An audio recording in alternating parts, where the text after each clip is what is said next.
सभी मित्रों को गुड मॉर्निंग। आप सभी का अपने चैनल के ऊपर स्वागत है। आशा है आप सब अच्छे होंगे, स्वस्थ होंगे। तो आज हम बात करने जा रहे हैं भारतीय साक्ष्य अधिनियम की। और भारत में साक्ष्य अधिनियम में हमने जो पिछला टॉपिक पे बात की थी वो थी बच्चे की गवाही। तो अब हम बात करेंगे, अगर किसी का गला घोट के मार दिया जाता तो गले के साक्ष्य कैसे एकत्रित किए जाते हैं, उसके बारे में हम चर्चा करेंगे। तो आइए ज्यादा समय न लेते हुए सीधा टॉपिक के ऊपर चलते हैं। ठीक है, यानी कि गला घोटने की पुष्टि कैसे होती है। ठीक है, यानी कि किसी को गला घोट के मार दिया तो उसकी पुष्टि कैसे होगी, कैसे साक्ष्य मिलेगा कि इसकी गला घोट के क्या की गई है, भाई हत्या की गई है। तो आइए देखते हैं। सिर्फ गर्दन पर रस्सी या किसी चीज के निशान होना ही काफी नहीं है। तो क्या चाहिए, डॉक्टर और जांच अधिकारी को यह पक्का करने के लिए कुछ और सबूत भी देखने पड़ते हैं कि गला घोट की हत्या की गई है। ठीक है, तो सिर्फ रस्सी जो है उसके निशान या किसी चीज के निशान होना ही काफी नहीं है, बल्कि हो सकता है मार पहले दिया हो किसी और चीज से और बाद में केस बिगाड़ने के लिए ऐसा किया हो। ठीक है, तो डॉक्टर और जांच अधिकारी को इसको पक्का करने के लिए कि गला घोटकर ही मारा गया है और भी सबूत देखने पड़ते हैं। कौन कौन सी है?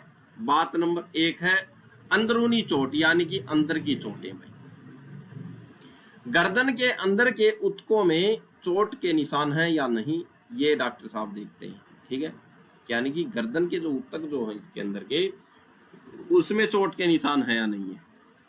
ठीक है भाई, बाहरी दबाव के निशान, भाई क्या वहां उंगलियों, अंगूठे या घुटने से दबाने के, रगड़ने के निशान हैं, तो ये भी देखा जाता है कि बाहरी जो गर्दन जो है उस पे उंगली या घुटने के अंगूठे या इसके ऐसे कोई निशान है या नहीं।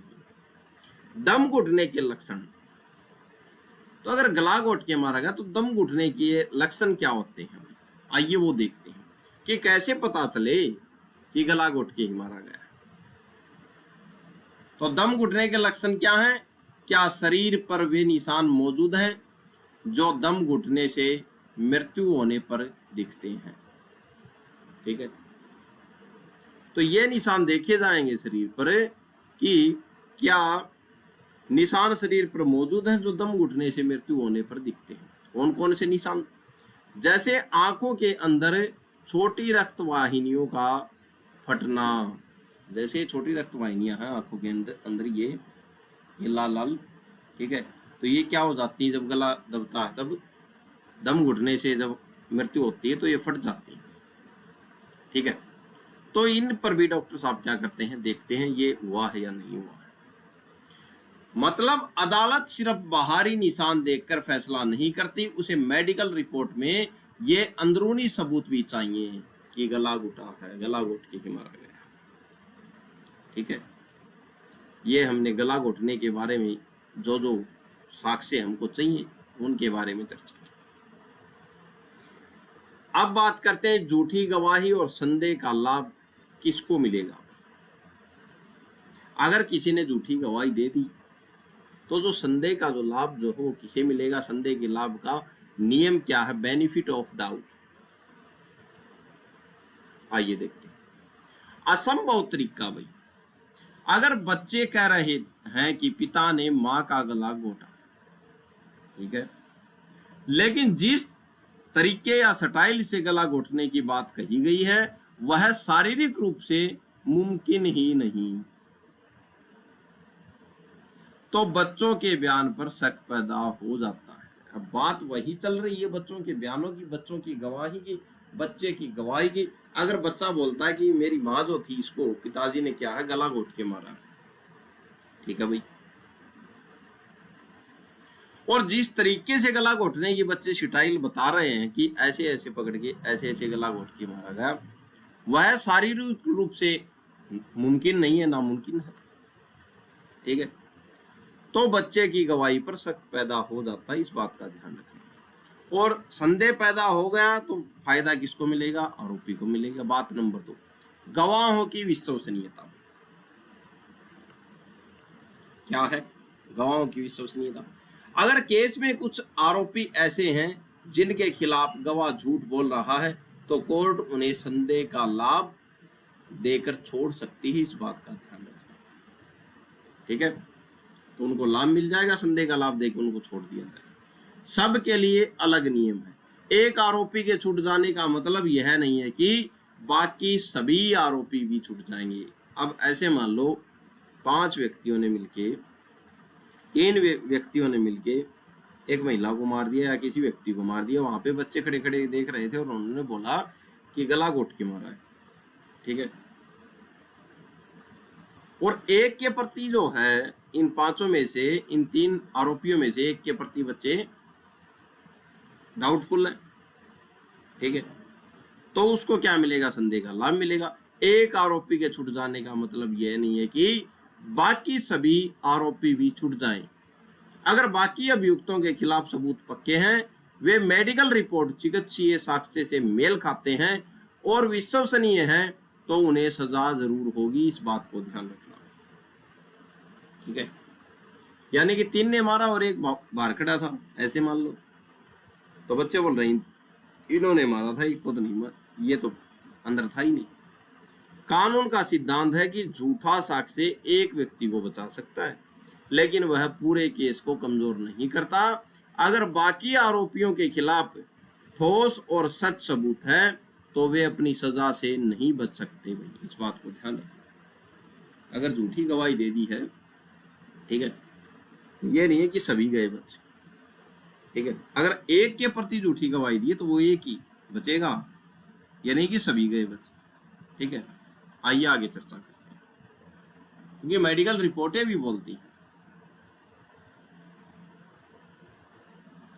एक बात में झूठ तो हर बात में झूठ। ये क्या मतलब? आइए, इसका मतलब है जो एक बात में झूठ है वह हर बात में झूठा है। ठीक है, पुराने समय में अंग्रेजी कानून था। अंग्रेजी लॉ में यह माना जाता था कि अगर कोई गवाह एक भी बात गलत या झूठ बोल दे तो उसकी पूरी गवाही को क्या कर दिया जाता था? रद्द माना जाता था। यानी कि एक बात झूठ तो पूरी गवाही कर सकती। लेकिन भारत में ऐसा नहीं। भारत में यह नियम लागू क्यों नहीं है? क्यों नहीं होता है लागू भारत में? भारत के उच्च न्यायालय सुप्रीम कोर्ट ने स्पष्ट किया कि अब ऐसे मान लो कोई गवाही दी जा रही है, गवाही दी जा रही है तो किसी गवाह ने एक बार झूठ बोल दी, तो अंग्रेजों में क्या था, जो अंग्रेजी कानून में क्या था, अगर एक झूठ बोल दी तो पूरा का पूरी गवाही झूठी है इसकी। ठीक है, आरोपी क्या था? बरी था उसी टाइम पे। लेकिन भारत में ऐसा नहीं है भाई। ठीक है, अंग्रेजी कानून में ये था, लेकिन भारतीय कानून में नहीं है। भारत के उच्च न्यायालय यानी कि सुप्रीम कोर्ट ने स्पष्ट किया कि भारत में सिद्धांत लागू नहीं होता। क्यों नहीं होता? इसके पीछे के तर्क ये है भाई। क्या तर्क है? नंबर 1, गवाह की मानसिक स्थिति हो सकता है उस समय अपराध हो रहा हो और गवाह ने देखा हो तो उसकी मानसिक स्थिति बिगड़ गई ही हो, इस कारण से एक आधा शब्द या एक आधी बात झूठ निकल सकती है, अपने आप से भी जुड़ सकती है। पहली बात तो ये, गवाह किसी बहुत बड़े सदमे में जैसे डकैतों या हत्या होते देखना से गुजर रहा होता है। वह डरा हुआ है, घबराया हुआ है और तनाव में हो सकता है। ठीक है भाई, ऐसे में उससे किसी छोटी बात या घटनाक्रम के समय स्थान को बताने में चूक हो सकती है भाई। ठीक है भाई, हो सकती है अगर डर गया सदमे में। तो इसका मतलब यह नहीं है कि पूरी घटना ही अपने आप में क्या है, काल्पनिक है। ठीक है, तो ये तर्क दिया पहला किसने? सुप्रीम कोर्ट ने भी। दूसरा तर्क क्या दिया भाई? अति शक्तिशाली और कमजोर पक्ष भाई। ठीक है, कभी कभी गवाह अपनी सुरक्षा के लिए पहले किसी प्रभावशाली व्यक्ति के पास मदद मांगने जाता है और फिर पुलिस के पास, सिर्फ इस बात से उसकी मुख्य गवाही को गलत नहीं ठहराया जा सकता, इस बात को ध्यान रखना। ठीक है, तो यह है कि एक बात अगर झूठ है तो पूरी बात झूठ, ये नहीं है हमारे यहाँ पे ये कानून लागू नहीं है। गेहूं को भूसे से अलग करना ये क्या है? न्यायमूर्ति फजल अली ने बहुत सुंदर तरीके से समझाया कि कोर्ट का क्या काम है। कोर्ट का काम है गेहूं को भूसे से अलग करना, यानी कि सच्चाई को झूठ से अलग करना। भूसा क्या है? गवाही का वह हिस्सा जो गलत है, बढ़ा चढ़ाकर बताया गया है या जिस पर शक है उसे छोड़ देना चाहिए। ये बात कही थी फजल अली न्यायमूर्ति जी ने। ठीक है भाई। अब गेहूं क्या है? गेहूं का वह हिस्सा, गवाही का वह हिस्सा, गवाही का वह हिस्सा जो सच है, विश्वसनीय है और बाकी सबूतों जैसे मेडिकल रिपोर्ट से मेल खाता है। कोर्ट को उस सच को चुन लेना चाहिए, इस बात का ध्यान रखना। ठीक है, तो कोर्ट का क्या काम है? गेहूं को भूसे से अलग करना, सच्चाई को चुनना, झूठ को अलग करना। ठीक है, ये नहीं कि एक बार झूठ हो गई तो पूरी गवाही को आप खारिज कर दो। ठीक है, ये नियम हमारे यहाँ पे नहीं है। आइए आगे चर्चा करते हैं। अगर कोई गवाह अदालत में 10 बातें कहता है तो उनमें से एक दो बात गलत या भ्रमित करने वाली निकलती हैं भाई, तो भारतीय कानून पूरी गवाही को कचरे के डिब्बे में नहीं डालता भाई, इस बात को ध्यान रखना। जज साहब का क्या काम है? न्यायालय का क्या काम है? न्यायालय का काम है, न्यायालय एक छाननी जो होती है, छलनी की तरह काम करता है। ठीक है, उसे झूठ यानी कि जो भूसा जो है वो छान कर हटा देना चाहिए और सच यानी कि गेहूं को चुनकर उसी के आधार पर आरोपी को सजा देनी चाहिए। ठीक है, अगर कोर्ट ऐसा न करे तो अपराधी सजा से बच जाएंगे और न्याय नहीं हो पाएगा। इसलिए सच चुनना ही न्याय का सही रास्ता है, इस बात को ध्यान रखना। ठीक है, आगे चर्चा करते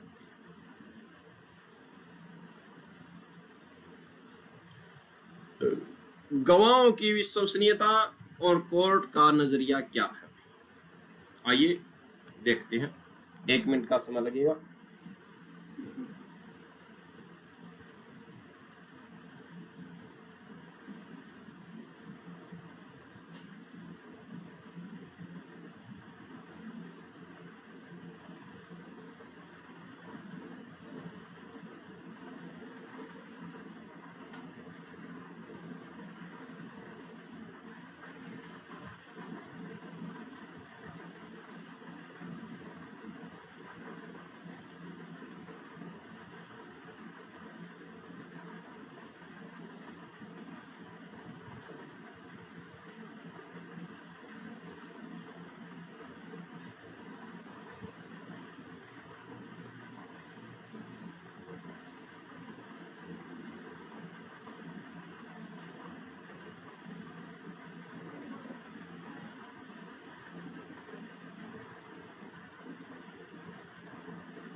तो आइए, सॉरी,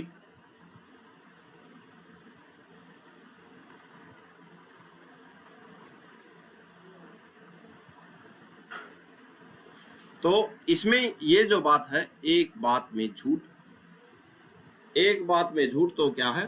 पूरी, तो हर बात में झूठ, तो पूरी गवाही आप रद्द नहीं कर सकते। ये जो शब्द जो आया है, एक बात में झूठ तो हर बात में झूठ, यह शब्द कहां से आया है? यह आया है फाल्सस इन यूनो, फाल्सस इन यूनो, फाल्सस इन ओमिनबस।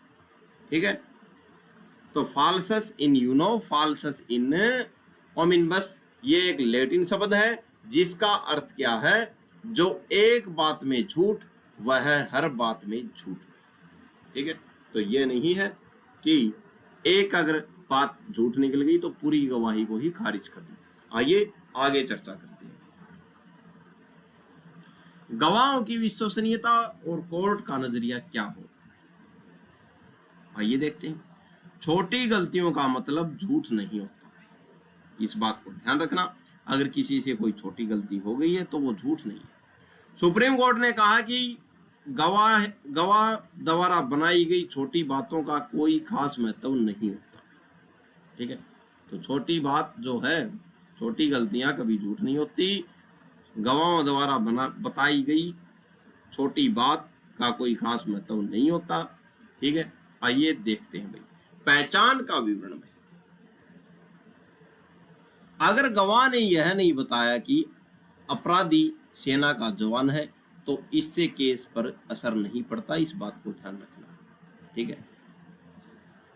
अब गवाह ने ये नहीं बताया कि जिसने अपराध किया वो सेना का जवान है, तो छोटी बात है, ठीक है, इससे कोई असर नहीं पड़ता भाई केस में। गिनती में गलती, जैसे गोलियों की सटीक संख्या बताने में गवाह से गलती हो गई तो इसे झूठ नहीं माना जा सकता, इस बात को भी ध्यान रखना। भाई गोलियां थोड़ी गिनेगा, चल रहा है तो जान बचाएगा, गोलियां गिनेगा, ठीक है। बात नंबर 2, इंसानी फितरत और गवाही में सुप्रीम कोर्ट ने बहुत व्यवहारिक बात यहाँ पे कही है कि इंसानी फितरत और गवाही के बारे में। इंसानी फितरत अगर गोलियां चल रही है तो हो सकता है व्यक्ति सदमे में हो, डर तो पक्का लगता है। आइए देखते हैं। जो इंसान अपनी आंखों के सामने गोलीबारी होते हुए देखेगा वह बहुत घबराया हुआ होगा, भाई इस बात को ध्यान रखना। और ये मानव प्रकृति है, भी इंसानी फितरत है, ठीक है। उससे घटना के विवरण बताने में चूक होना स्वाभाविक है, ये बात भी ध्यान रखें। स्वाभाविक है भाई, चूक हो जाए घटना का विवरण बताते समय। नमक मिर्च लगाना, कोर्ट ने माना कि दुनिया में शायद ही कोई ऐसा गवाह मिले जिसकी गवाही में थोड़ी बहुत अतिशयोक्ति या नमक मिर्च सजावट के लिए कुछ जोड़ना न हो। तो न्यायालय बोलता है कि ऐसा कोई गवाह मिलेगा जिसकी बातों में कोई बढ़ा चढ़ा के बात नहीं बोली गई हो। सभी गवाह थोड़ा मोटा बढ़ा चढ़ा के बोलते हैं, ठीक है। ये इंसानी फितरत है, ठीक है। कोर्ट का नजरिया क्या होगा इन बातों पर? न्यायालय यह देखता है कि क्या गवाह मुख्य घटना को सही बता रहा है। पहली बात तो ये देखेगा न्यायालय की मुख्य घटना के बारे में, आओ आप सही बता रहे हो गलत बता रहे हो। अगर गवाह मुख्य बात पर अड़ा हुआ है, अडिंग है, जैसे मैंने इस व्यक्ति को गोली चलाते देखा, तो छोटी मोटी गलतियों के कारण उसकी गवाही को खारिज नहीं किया जा सकता, इस बात को ध्यान रखना भैया, ठीक है। कानून का मकसद अपराधी को सजा दिलाना है, न कि गवाह के बयान में परफेक्ट गणित या व्याकरण ढूंढना, इस बात को ध्यान रखना। कानून का मकसद ही अपराधी को सजा दिलाना, ठीक है। आगे चर्चा करते हैं। कोर्ट का काम गवाह के बयान में कमियां ढूंढ कर, तो कोर्ट का काम क्या है? जो है गवाह के बयान में कमियां ढूंढकर उसे गलत साबित करना नहीं है, बल्कि सच्चाई तक पहुंचना है, ठीक है। अगर गवाह का बयान मुख्य रूप से विश्वसनीय है तो छोटी मोटी मानवीय भूलों को नजरअंदाज कर दिया जाता है, इस बात को ध्यान रखना भैया, ठीक है। आगे चर्चा करते हैं। बलात्कार के मामलों में गवाही को कैसे परखा जाता है? आइए चर्चा करते हैं। अब बलात्कार का कोई मामला है तो उस मामले में गवाही जो है उसको कैसे परखा जाता है, उस बारे में हम चर्चा करते हैं। मुख्य सिद्धांत, गवाही को टुकड़ों में न देखें भाई, ठीक है। तो पहला ये सिद्धांत है कि गवाही जो उसको टुकड़ों में न देखें, एक साथ जोड़कर देखें, ठीक है। आइए देखते हैं। गवाही को एक पूरी तस्वीर की तरह देखना चाहिए। गलत तरीका क्या है गवाही देखने का?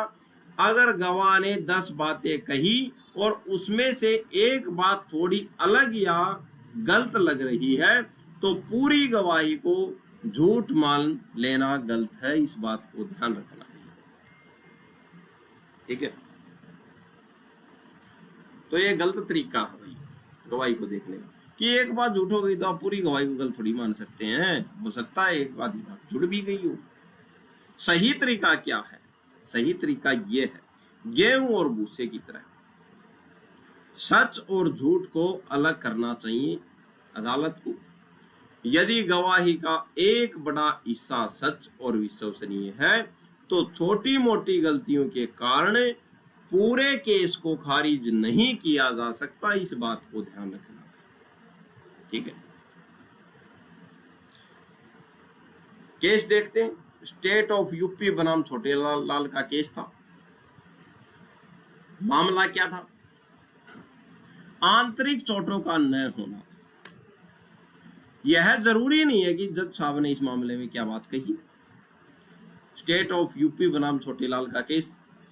अब किसी का बलात्कार हो गया, ठीक है, बलात्कार होगा लेकिन उसके आंतरिक जो चोट जो थी, अंदर की चोट नहीं थी, ठीक है।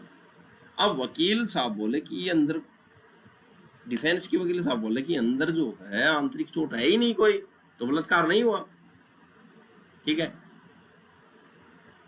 तो यहाँ पे क्या बात कही गई न्यायालय द्वारा? आंतरिक चोटों का न होना। यह जरूरी नहीं है कि हर बलात्कार के मामले में पीड़ित के शरीर पर हमेशा बाहरी या आंतरिक जख्म दिखें, ये जरूरी नहीं है भाई, ठीक है। जख्मों को देखकर आप ये नहीं बोल सकते कि बलात्कार हुआ है या नहीं हुआ। समय का प्रभाव। इस केस में लड़की को घटना के 3 हफ्ते बाद छुड़ाया गया था, ठीक है। यानी कि आरोपी जो था उसने अपहरण करके लड़की का बलात्कार किया और 3 हफ्ते के बाद जब वो घटना घट चुकी थी, उसके 3 हफ्ते के बाद उस लड़की को वहां से छुड़ाया गया था, ठीक है। तो न्यायालय ने कहा ये जरूरी नहीं है कि हर बलात्कार के मामले में हमेशा आंतरिक और बाहरी चोट दिखे ही, ठीक है। समय का प्रभाव था इस केस में, ठीक है। इस केस में लड़की को घटना के 3 हफ्ते बाद छुड़ाया गया था भाई। कोर्ट ने कहा कि अगर कोई चोट लगी भी होगी तो 3 हफ्ते में वह अपने आप ठीक हो गई होगी, ठीक है। सिर्फ जख्म न मिलने से यह नहीं कहा जा सकता कि घटना हुई ही नहीं है, ठीक है। इस बात को ध्यान रखना। इस केस में कही थी, केस का नाम याद रखना, स्टेट ऑफ यूपी बनाम छोटे लाल का केस। गवाह की मानसिक स्थिति में पीड़िता एक अनपढ़ और कम समझ वाली लड़की थी। वह बहुत बड़े मानसिक आघात और दर्द से गुजर रही थी।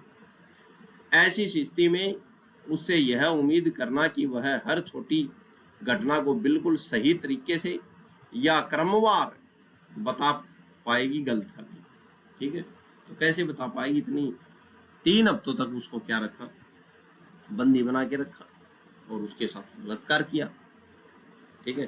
तो पूरी घटना कैसे बताएगी? 3 हफ्तों में उसके साथ क्या क्या हुआ था, एक पॉइंट कैसे बता दी, ठीक है। कोर्ट परिस्थितियों को देखता है, सिर्फ कमियों को नहीं, इस बात को ध्यान रखना।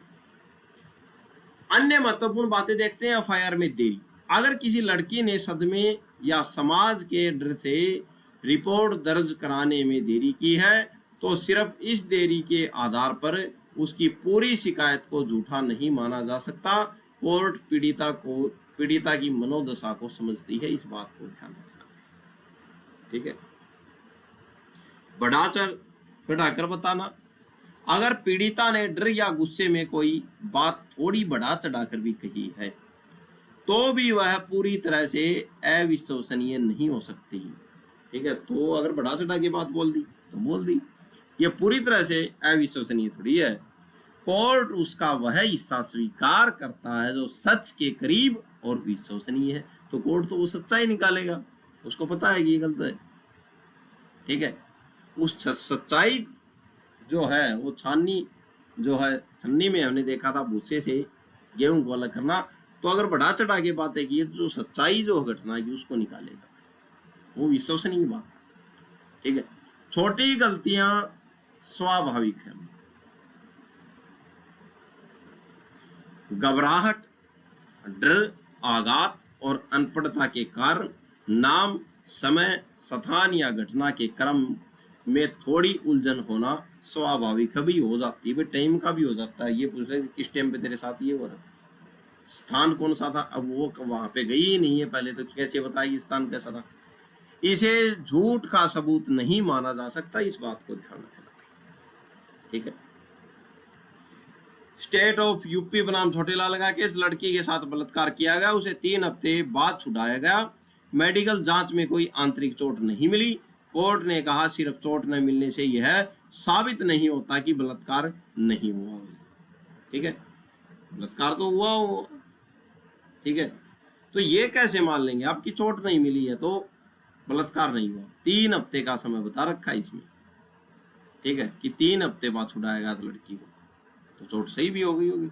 लड़की अनपढ़ और सदमे में थी, इसलिए उसके बयान में थोड़ी उलझने या कमी होना स्वाभाविक है, कोई बड़ी बात नहीं है भाई। इसकी गवाही के मुख्य हिस्सों को विश्वसनीय मानते हुए आरोपी को दोषी ठहराया गया, इस बात को ध्यान रखना। इंसानी सीमाएं में एक डरी हुई, अनपढ़ या सदमे में बैठी पीड़िता से यह उम्मीद मत करो कि वह कंप्यूटर की तरह बिल्कुल सटीक जानकारी देगी, ठीक है, ये आप उम्मीद मत करोगे। पीड़िता उसकी सच्चाई ढूंढना, जज का काम गवाह के बयान में कमियां निकालकर उसे बरी करना नहीं है, बल्कि उस बयान में छिपी हुई सच्चाई को ढूंढना है और न्याय देना है भाई, ये बात ध्यान रखना। परिस्थितियों को देखना, जो जख्म हुए परिस्थितियों को देखना, जख्मों का न होना या बयान में थोड़ी उलझन होना यह साबित नहीं करता कि वह झूठ बोल रही है, ठीक है, इस बात को भी ध्यान रखना। न्यायालय का उद्देश्य क्या है? अपराधी जो है उसको सजा दिलाना, न कि पीड़ित की हर छोटी गलती को आधार बनाकर उसे झूठ साबित करना। ये क्या है न्यायालय का उद्देश्य। आइए आगे चर्चा करते हैं। दुश्मनी और गवाही की विश्वसनीयता, अदालत कैसे परखती है, ठीक है। अब कोई दुश्मन है और वो ही गवाही दे रहा है, ठीक है, तो उसकी विश्वसनीयता को अदालत कैसे परखेगी, उस बात के ऊपर चर्चा करते हैं। दुश्मनी का प्रभाव, यदि गवाह और आरोपी के बीच पुरानी दुश्मनी है तो गवाह झूठ बोल सकता है या केस को बढ़ा चढ़ाकर पेश कर सकता है भी, इस बात को ध्यान रखना। दुश्मनी प्लस शक अविश्वसनीय बनता है, ठीक है। अगर गवाह की आरोपी से दुश्मनी है तो उसकी कहानी भी ऐसी है जिस पर आसानी से यकीन नहीं होता। मैं तो बस संयोग से वहां से गुजर रहा था, ठीक है। तो जज साहब जो है उस गवाह की बात पर भरोसा नहीं करेंगे। ऐसी गवाही के आधार पर सजा देना सुरक्षित नहीं है, ठीक है। तो कैसे परखेंगे इस गवाही को? दुश्मनी का मतलब स्वचालित रूप से झूठ नहीं है भाई, ठीक है। सिर्फ इसलिए कि गवाह और आरोपी में दुश्मनी है उसकी पूरी गवाही को खारिज नहीं किया जा सकता, इस बात को ध्यान रखना, ठीक है। दुश्मनी का मतलब है आरोपी गवाह को फंसाने के लिए प्रेरित हो सकता है, ठीक है। ये क्या है? दुश्मनी दो धारी तलवार होती है दुश्मनी, ठीक है। कैसी होती है? एक तो जो दुश्मनी है यानी कि जो गवाह जो है वो आरोपी और गवाह की दुश्मनी है, तो गवाह जो आरोपी को फंसाने के लिए क्या हो सकता है भाई? प्रेरित हो सकता है कि अब फंस गया, फंसा दो बोल के झूठ कि मैंने देखा है ऐसे ऐसे था। फिर सच्चाई का मतलब गवाह आरोपी को सजा दिलाने के लिए प्रेरित हो सकता है भाई। अगर उसके सामने की है तो सजा दिलाएगा कि सजा करवाओ भाई, उसमें दुश्मनी अलग है। तो दुश्मनी दो धारी तलवार है। अदालत देखती है कि कहीं गवाह पुरानी दुश्मनी खुन्नस निकालने के लिए निर्दोष को तो नहीं फंसा रहा है। दुश्मन गवाह की गवाही को बहुत सावधानी से जांचा जाता है, इस बात को ध्यान रखना, ठीक है। बात नंबर 3, कब गवाही को खारिज नहीं किया जा सकता, ये देखते हैं भाई।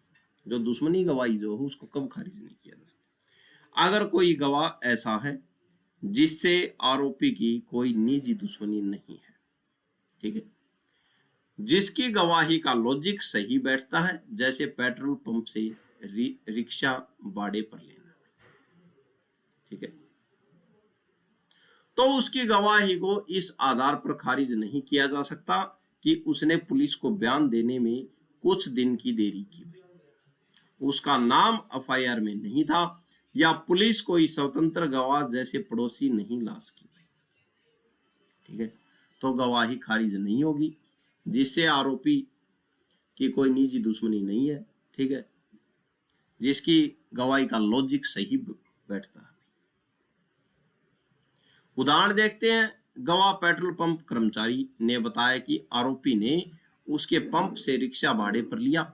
उसकी जो गवाही जो है सिर्फ इसलिए खारिज नहीं की जा सकती कि बयान देने में देरी हुई या उसका नाम एफआईआर में नहीं था।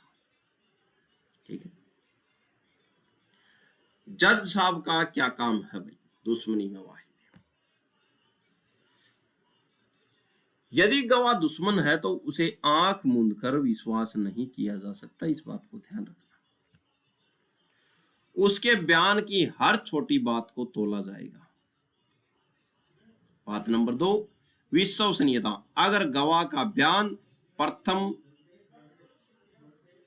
दृश्य यानी पहली नजर में ही सच और भरोसेमंद लगता है तो उसे सिर्फ दुश्मनी के कारण खारिज नहीं किया जा सकता, इस ध्यान रखना। गवाह बयान दे रहा है और वो पहली नजर में जज साहब को ये लगे कि सही है बोल रहा है, परिस्थितियों के अनुसार ही बोल रहा है, तो गवाही को खारिज नहीं किया जा सकता भाई। स्वतंत्र साक्ष्य, केवल यह कह देना कि कोई बाहरी गवाह नहीं मिला या पुलिस से ठीक से जांच नहीं की आरोपी को बरी करने का आधार नहीं बनता। अगर पीड़ित या गवाह की कहानी में दम हो तो आप आरोपी को ऐसे नहीं छोड़ सकते। ठीक है, अब दुश्मनी का प्रभाव तो देख लिया। अगर दुश्मन होगा तो फंसाने की भी कोशिश करेगा, पूरा बढ़ा चढ़ाकर पेश करेगा बात को। ठीक है, दो धारी तलवार है दुश्मनी गवाही भाई। ठीक है, आइए आगे चर्चा करते हैं। अदालत का उद्देश्य सच्चाई तक पहुंचना है, न कि तकनीकी कमियों के आधार पर सच्ची गवाही को खारिज करना। दुश्मनी हो सकती है लेकिन सच्चाई की जांच ही न्याय का असली आधार है, इस बात को भी ध्यान रखना। आगे चर्चा करते हैं हम। शत्रु साक्षी भाई, शत्रु साक्षी क्या होता है? शत्रु साक्षी वो है जब कोई गवाह कोर्ट में आकर वह बात न कहे जो उसने पुलिस को कही थी, या वह मुकर जाए और अभियोजन पक्ष के खिलाफ बोलने लगे तो उसे शत्रु साक्षी घोषित कर दिया जाता है। होस्टाइल विटनेस बोलते हैं इसको। ठीक है, गवाह आपका है, आपके पक्ष में पहले बोल रहा था, पुलिस के सामने आपके साथ गवाही दी, आपके पक्ष में दी, और न्यायालय में जाके वो गवाही से पलट गया तो इसको बोलते हैं शत्रु साक्षी। ठीक है, आपने पुलिस को कहा था कि आरोपी वही मौजूद था, नहीं मैंने ऐसा नहीं कहा था सर, तो ये पलट गए यहाँ पे आगे कोर्ट में। लोक अभियोजक उसे प्रति परीक्षा यानी तीखे सवाल पूछता है ताकि उसकी सच्चाई सामने आ सके। कोर्ट का फैसला कैसा होगा शत्रु साक्ष्य के बारे में, साक्षी के बारे में? कोर्ट का फैसला सावधानी से जांचे, न कि खारिज करे उसको। तो सावधानी से जांच करे कोर्ट। सिर्फ दुश्मनी का आधार नहीं, सिर्फ इस आधार पर कि गवाह शत्रु हो गया या आरोपी से उसकी पुरानी दुश्मनी है, उसकी पूरी गवाही को कचरे में नहीं फेंका जा सकता, इस बात को ध्यान रखना। जज साहब का छलनी वाला काम है। क्या काम है? जज साहब का काम यह है कि वह उस गवाह की पूरी बात को ध्यान से सुने और यह देखे कि क्या उसकी बात का कोई हिस्सा सच है और क्या वह किसी और सबूत से मेल खाता है। ठीक है, समर्थन ढूंढना भाई। अगर शत्रु साक्षी की कही हुई बात का समर्थन किसी अन्य विश्वसनीय सबूत या गवाह से मिलता है तो उस हिस्से को साक्ष्य के रूप में स्वीकार किया जा सकता है, इस बात को ध्यान रखना। जैसे शत्रु साक्षी बोल रहा है और मेडिकल से वो बात मिल गई या अन्य गवाह बोल गई वही बात, तो विश्वसनीय मान ली जाती है। कालू उर्फ मसीहा बनाम स्टेट ऑफ मध्य प्रदेश। कालू उर्फ मसीहा का केस था, स्टेट ऑफ मध्य प्रदेश का केस था। इस केस में क्या बात हुई थी? गवाही पूरी तरह से बेकार नहीं है भाई, न्यायालय ने ये बात कही। यह कहना गलत है कि अगर गवाह ने सरकारी पक्ष का साथ छोड़ दिया तो उसकी हर बात झूठ हो गई भाई, आप ये बात नहीं कह सकते। सावधानी बरतें भाई, जब गवाह शत्रु हो जाए तो कोर्ट को सामान्य गवाहों की तुलना में उसके बयानों को ज्यादा सतर्कता से परखना चाहिए, इस बात को ध्यान रखना है। ये बात भी इस केस में कही थी। कितना सच कितना झूठ भी कोर्ट को यह तय करना होता है कि गवाह की कही बातों में से कितना हिस्सा अभियोजन के केस को मजबूती देता है और कितना हिस्सा जानबूझकर बदला। तो ये बातें कालू उर्फ मसीहा के केस में न्यायालय द्वारा कही गई थी। तो गवाह मुकर गया, अब वह शत्रु साक्षी हो गया। लोक अभियोजक उससे तीखे सवाल पूछेंगे। जज साहब उसकी पूरी गवाही को ध्यान से देखेंगे और सच्चाई को ढूंढेंगे भी। जो हिस्सा सच है और अन्य सबूतों से मेल खाता है उसे स्वीकार किया जा सकता है, झूठे हिस्से को अलग कर दिया जाता है और सच के आधार पर ही फैसला दिया जाता है, इस बात को ध्यान रखना। न्याय का लक्ष्य सच को पहचानना, न कि सिर्फ गवाह की गलतियों को पकड़ना है। ठीक है, तो ये था भाई शत्रु साक्षी, इसके बारे में पूछा जा सकता है। आइए आगे चर्चा करते हैं। गवाही की विश्वसनीयता, बयानों के बदलाव और लोग को कैसे समझे भाई, आइए देखते हैं। गवाहों की विश्वसनीयता, बयानों में विरोधाभास हो गया भाई, मान लो दोनों के बयानों में विरोधाभास हो गया, पुलिस को कोई और मामला, पुलिस को कुछ और बयान दे दिया और कोर्ट में कुछ और बयान दे दिए। अगर गवाह पुलिस के सामने कुछ और कहता है और कोर्ट में आकर अलग बात कहता है तो उसकी गवाही का भरोसा करना मुश्किल हो जाता है।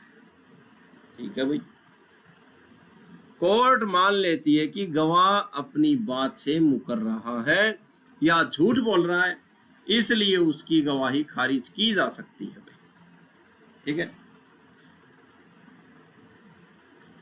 तो विरोधाभास होने के कारण गवाही खारिज की जा सकती है, ध्यान रखना है। बात नंबर 2, तभी तो क्या देखते हैं, पुलिस द्वारा जो गवाही जो रिकॉर्ड की जाती है वो देखते हैं। महत्वपूर्ण तथ्य छोड़ देना भाई। ठीक है, कानून दो तरह के लोप यानी कि छूटने वाली बातों में फर्क करता है। कौन कौन सी बातें जो छूटने वाली हो?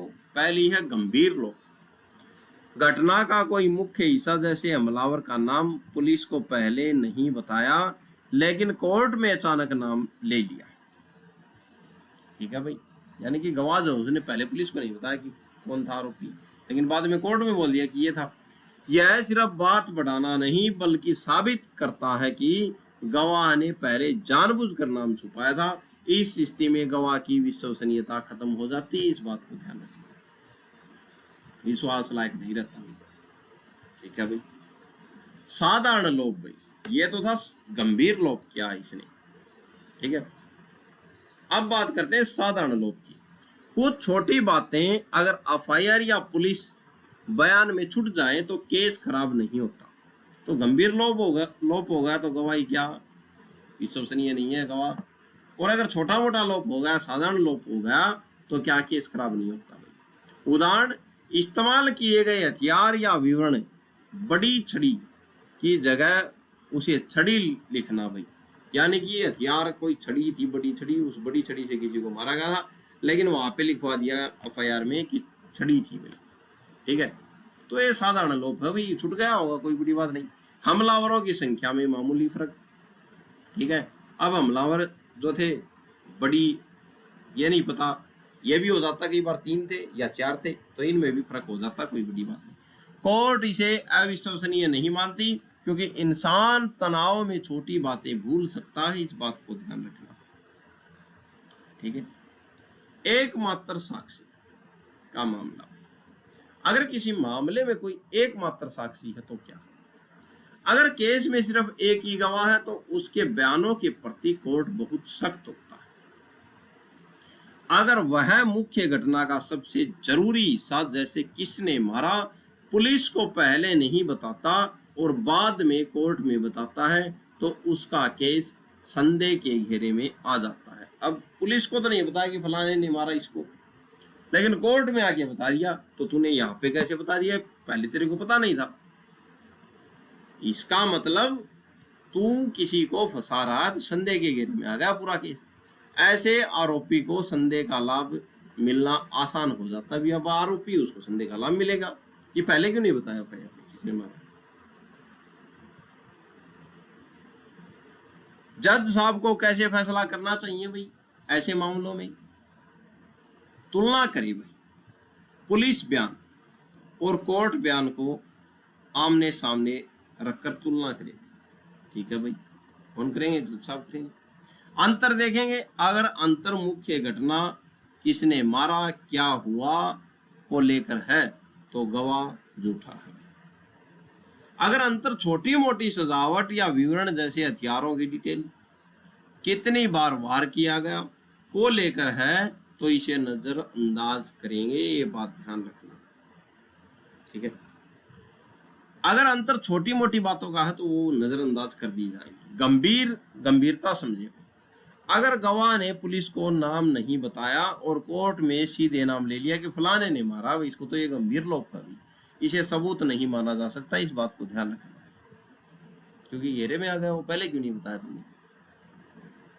एक गवाह अगर बार बार अपनी मुख्य कहानी बदलता है तो वह न्याय के लिए खतरा है। ये बात भी ध्यान रखना। लेकिन अगर कहानी स्थिर है, कहानी जो है वो वही बोल रहा है और केवल छोटी जानकारी का अभाव है, तो न्याय नहीं रुकेगा। इस बात को ध्यान रखना। न्याय का लक्ष्य सत्य की खोज और न्याय देना है। इस बात को ध्यान रखना। आइए आगे चर्चा करते हैं। पोस्टमार्टम रिपोर्ट और डॉक्टर की गवाही का महत्व क्या है भाई? ये बात भी बहुत इंपॉर्टेंट है। पोस्टमार्टम रिपोर्ट की आलोचना कैसे करें, आइए देखते हैं। अगर अभियुक्त का वकील पोस्टमार्टम रिपोर्ट पर सवाल उठाना चाहता है तो केवल कागजों पर जो है वो बात करेगी। आइए देखते हैं। डॉक्टर साहब, रिपोर्ट में फला चोट का जिक्र क्यों नहीं है? मैंने सारे तथ्य पोस्टमार्टम में लिखे हैं। भाई ये बोलेंगे डॉक्टर साहब। नियम क्या है? वकील को डॉक्टर साहब को कोर्ट में बुलाकर उसे क्रॉस एग्जामिनेशन यानी कि जिरह करनी होगी। अगर आपने डॉक्टर साहब से सवाल नहीं पूछा और उससे स्पष्टीकरण नहीं लिया तो आप सिर्फ रिपोर्ट को गलत नहीं ठहरा सकते। इस बात को ध्यान रखना, ठीक है। तो डॉक्टर साहब को बुलाएंगे, उनसे प्रश्न करेंगे, सवाल करेंगे, ठीक है। आप बिना बुलाए उनको पोस्टमार्टम रिपोर्ट को नहीं गलत नहीं ठहरा सकते। छोटी मोटी चूक से पूरी रिपोर्ट गलत नहीं होती भाई, ये बात भी है। अस्पताल में भर्ती होने के समय डॉक्टर साहब शरीर की हर एक चोट नहीं लिख पाते, शायद इलाज की जल्दी में, लेकिन बाद में पोस्टमार्टम के दौरान सारी चोटें विस्तार से दर्ज की जाती हैं। शुरुआती मेडिकल रिपोर्ट कम चोटें लिखी गई हैं, पोस्टमार्टम रिपोर्ट सारी चोटें दर्ज की गई हैं। कोर्ट का नजरिया क्या है? अगर पोस्टमार्टम रिपोर्ट में लिखी चोटें चश्मोदीन गवाह की कहानी से मेल खाती हैं तो डॉक्टर साहब की छोटी मोटी चूक, जैसे शुरुआत में चोटें कम लिखना, रिपोर्ट की अविश्वसनीय नहीं बनाती भाई। रिपोर्ट को अविश्वसनीय नहीं बनाती भाई, ये इस बात को ध्यान रखना। छोटी मोटी चोटें, अगर गवाह की बातों से मेडिकल रिपोर्ट मेल खा गई तो छोटी मोटी जो गलतियां जो हुई हैं वो रिपोर्ट को अविश्वसनीय नहीं बना सकती, वो विश्वास लायक है। वैज्ञानिक आधार को समझना भी। पेट खाली होना, ये क्या है? डॉक्टर साहब ने कहा पेट खाली था, लेकिन इसे तेज हाजमा मानकर नजरअंदाज कर दिया गया, ठीक है।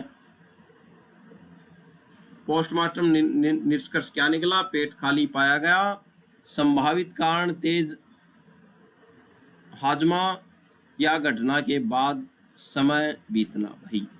ठीक है, मतलब डॉक्टर के रिपोर्ट में दी गई किसी ऐसी बात पर जिसका कोई तार्किक कारण हो, पूरे केस को संदेह में नहीं डालता भाई। ठीक है, जज साहब वैज्ञानिक तरफ को महत्व देते हैं, इस बात को ध्यान रखना। ठीक है, तो पेट खाली हुआ तो वैज्ञानिक आधार समझ रहा है, यानी कि पेट खाली हो सकता है, हजमा तेज होगा इसका, इसलिए पेट खाली होगा। या घटना होने के बाद जो है, घटना जो हुई थी उससे, या क्या था, जो तेज क्या था इसका हजमा मानकर नजरअंदाज कर दिया गया। ठीक है, क्या पोस्टमार्टम करने वाले डॉक्टर का आना जरूरी है? तो सामान्य नियम क्या है कि जिस डॉक्टर ने पोस्टमार्टम किया है क्या उसका ही आना कोर्ट में जरूरी है? सामान्य नियम क्या? जिस डॉक्टर ने पोस्टमार्टम किया है उसे कोर्ट में आकर रिपोर्ट साबित करनी चाहिए भाई। अगर वह नहीं आता तो केस पर बुरा असर पड़ता है, इस बात को भी ध्यान रखना। अपवाद देखते हैं भाई। ठीक है, तो उसी को आना पड़ेगा जिन्हें पोस्टमार्टम किया, लेकिन एक अपवाद भी है। अगर डॉक्टर किसी ऐसी मजबूरी में है ठीक है, ऐसी मजबूरी में, यानी कि जो लेडी डॉक्टर है, लेडी डॉक्टर ने किया है तो प्रस्तुति जो अवकाश जो है उसमें है, तो उसके जूनियर या विभाग के अन्य जिम्मेदार डॉक्टर द्वारा रिपोर्ट साबित करना कानूनी रूप से मान्य है भाई। तो उसके जूनियर भी आ सकते हैं और वो रिपोर्ट साबित करते हैं। यानी न्याय का पहिया डॉक्टर साहब जो हैं आने से नहीं रुकता भाई। अगर वो केस में नहीं आते तो, कोर्ट में नहीं आते तो न्याय का पहिया चलता रहेगा, इस बात को ध्यान रखना। एक अपवाद था। ठीक है, डॉक्टर साहब से पूछे, अगर आपको रिपोर्ट पर शक है तो डॉक्टर साहब से कोर्ट में सवाल कर सकते हैं आप। बिना डॉक्टर के सामने आए रिपोर्ट को गलत कहना मुश्किल है भाई। ठीक है, सहमति देखें, अगर गवाहों की कहानी और पोस्टमार्टम रिपोर्ट एक ही दिशा में इशारा कर रहे हैं तो रिपोर्ट को सच माना जाएगा, इस बात को ध्यान रखना। तकनीकी बाधाओं से छूट, अगर मुख्य डॉक्टर साहब किसी बड़ी मजबूरी, बीमारी या हड्डी के या छुट्टी के कारण, हड्डी नहीं छुट्टी के कारण नहीं आ सकते तो रिपोर्ट को खारिज नहीं किया जाएगा। उसे दूसरे सक्षम डॉक्टर द्वारा साबित किया जा सकता है, उनके जूनियर आ सकते हैं। न्यायालय का उद्देश्य केवल कागजी कमियां ढूंढना नहीं है बल्कि तथ्यों की पुष्टि करना है, इस बात को ध्यान रखना। सच्चाई तक पहुंचना और न्याय देना, न कि केवल तकनीकी कमियों के आधार पर केस को गिराना है, इस बात को भी ध्यान रखना। ठीक है, तो आज के लिए इतना ही। आशा है आपको समझ में आया होगा। ये भारतीय साक्ष्य अधिनियम के कुछ तथ्य थे। और चैनल को लाइक करें, शेयर करें, अपने मित्रों तक ज़्यादा से ज़्यादा संख्या में पहुंचाएं। आने वाले एग्जामों में आपको यहाँ से सीधे सीधे प्रश्न देखने को मिलेंगे, नहीं तो ये आपको ये नॉर्मल बातें, छोटी छोटी बातें हैं, अपनी जीवन में भी काम आएंगी। तो आज के लिए इतना ही। धन्यवाद, धन्यवाद, धन्यवाद।